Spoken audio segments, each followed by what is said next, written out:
আজকে কি হেল্প করবে আমাকে? এই দেখো আচ্ছা আজকে হবে লাউ চিংড়ি। লাউ কাটা হবে, হ্যাঁ, আর মশলাও জোগাড় হচ্ছে। আচ্ছা, এই যে কচি কচি লাউ, খুব সুন্দর কাটিং এ তো তুমি মাস্টার। স্পিডে ঝপ করে কাটা হয়ে যাবে। হ্যাঁ, এই তো লাউ কাটা হয়ে গেছে। এবারে আমার চলছে আলুটা কেটে দিচ্ছি। ওকে, তাহলে আলু আর লাউ হয়ে গেল।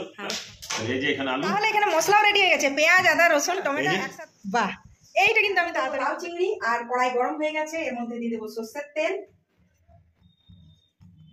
এই যে চিংড়ি মাছ বাছা হয়ে গেছে, আর হলুদ জল দিয়ে ভিজিয়ে রাখা হয়েছিল, কারণ আমি বেশিরভাগই এটা করি হলুদ জলে ভিজিয়ে রাখি, তাহলে কি হয় জাতগুলো মরে যায়। তো তেল গরম হয়ে গেছে, দারুণ লাগছে। হ্যাঁ, এত বড় বড় চিংড়ি ভাজা হচ্ছে।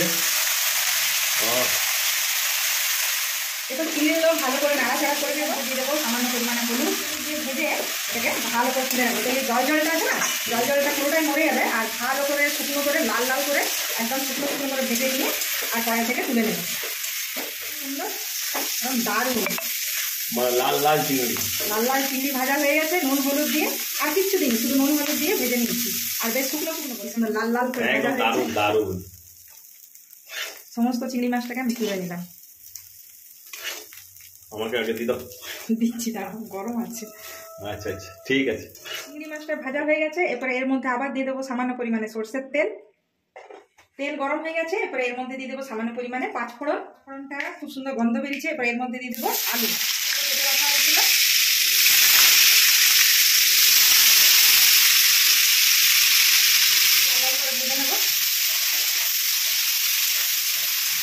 একদম লাল লাল করে ভাজা হয়ে গেছে, এরপরে এই আলুটাকে আমি কি করবো, মাঝখানে এইভাবে ফাঁকা করবো, এইভাবে ফাঁকা করে, আর এই মাঝখানে যে তেলটা ঝরে পড়ছে এরই মধ্যে আমি দিয়ে দেবো এই বেটে রাখা মশলাটা। এই মশলাটার মধ্যে আছে পেঁয়াজ, আদা, রসুন, টমেটো একসাথে। তো আমি যেহেতু তাড়াহুড়ো করে কাজ করি, ওই জন্য বেটে রাখা মশলা দিয়ে দিলাম, 4 চামচের মতো দেবো। আর এই গরম তেলটার মধ্যে মশলাটাকে ভালো করে কষিয়ে নেব।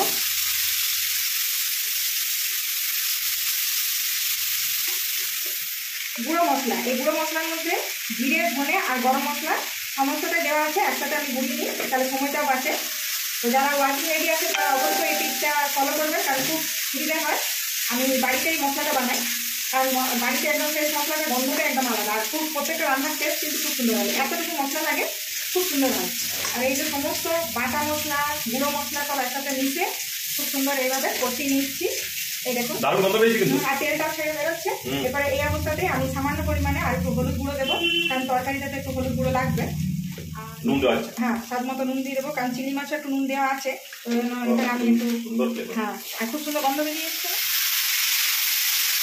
দেখুন, আলু সমস্ত কষানো মশলাটার মধ্যে ভালো করে এইভাবে নাড়াচাড়া করে নিতে হবে।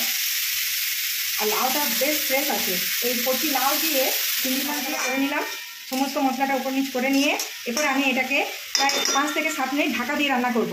আর আঁচটাকে আমি একদম কম। আমি এখন দেখে নিই লাউ আর আলুটা সেদ্ধ হয়েছে কিনা, কারণ একদম কম আছে এটা করেছিলাম, আর ভালো করে মশলাটা আগে যেহেতু কষে নিয়েছি, আলুটাও ভেজে নিয়েছিলাম, তো দেখে নিই। চলুন, এই দেখুন, বাহ, এই যে আস্তে আস্তে রান্না করলে এটাই লাভ হয়, সময়টাও বাঁচে, আর এইদিকে লাউ আর আলু একসাথে সেদ্ধ হয়ে যায়। আর যেহেতু আস্তে আস্তে করেছিলাম না, নুন টুন দেওয়া হয়ে গেছিলো, লাউ থেকে জল বেরোয়, তো এ দেখো, তো একদম আমার জলও লাগেনি।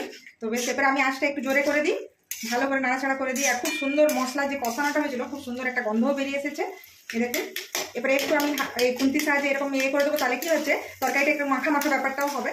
তো এখানে ভালো করে আলু আর লাউ সেদ্ধ হয়ে গেছে, কিন্তু এর মধ্যে আমি সামান্য পরিমাণে একটু জল দেবো, একটু বেশ এরকম একটু মাখা মাখা হবে তো তরকারিটা, তো এই জন্য আমি একটু জল দিয়ে দেবো। এই দেখুন, তো জলটা দেওয়ার পরে এরপরে আমি গোটা গোটা কাঁচা লঙ্কা দেবো, কারণ আপনারা সবাই জানেন গোটা কাঁচা লঙ্কা আমি দিই, কারণ আমার বাড়িতে বাচ্চারাও খাই। তো গোটা কাঁচা লঙ্কা দেওয়ার পরে সমস্ত এই যে চিংড়ি মাছটা যেটা লাল লাল করে ভেজে রেখেছিলাম উপর থেকে এইভাবে দিয়ে দেবো। দেখুন কত সুন্দর কালার হয়েছে, আর একদম মানে অনেকটা পরিমাণে চিংড়ি মাছ, দারুণ লাগছে। এই দেখুন, উপর নিচ করে দেবো, আর এই যে লাউ চিংড়ি রেডি। দেখতেই পাচ্ছেন কালারটা আর গন্ধটা কি সুন্দর, আর সঙ্গে এই যে ঝাল ঝাল কাঁচা লঙ্কা। তাহলে আমি এখন গ্যাসটা বন্ধ করে দিই, আর আমার রেডি হয়ে গেল লাউ চিংড়ি, গরম গরম লাউ চিংড়ি, আর এদিকে ভাত হচ্ছে। একটু পরে ভাতটা হয়ে যাবে, তখন গরম গরম লাউ চিংড়ি ভাতের সঙ্গে দিয়ে দেবো, গরম ভাতের সঙ্গে। তো আমাকে তাহলে এই লাউ চিংড়ি আর গরম গরম ভাত দিয়ে দাও তাড়াতাড়ি। আর 10 মিনিটের মধ্যে ভাতটা হয়ে যাচ্ছে, তো গরম গরম লাউ চিংড়ির সাথে গরম গরম ভাত দেবো। ওর বাবা বলেছে আজকে আর কিচ্ছু মেনু লাগবে না, কারণ যে পরিমাণে লাউ চিংড়িটা হয়েছে আর চিংড়ির সাইজগুলো দেখুন তো খুব সুন্দর, গোটা বাড়ি আমাদের মানে চিংড়ি মাছের গন্ধ বেরিয়ে এসেছে। তো আমি এখন ঢাকা দিয়ে দিলাম, আর এটা আমি 10 মিনিট পরে ভাতটা নামাচ্ছি। দিয়ে চলো তোমাকে খাবারটা দিয়ে দিই।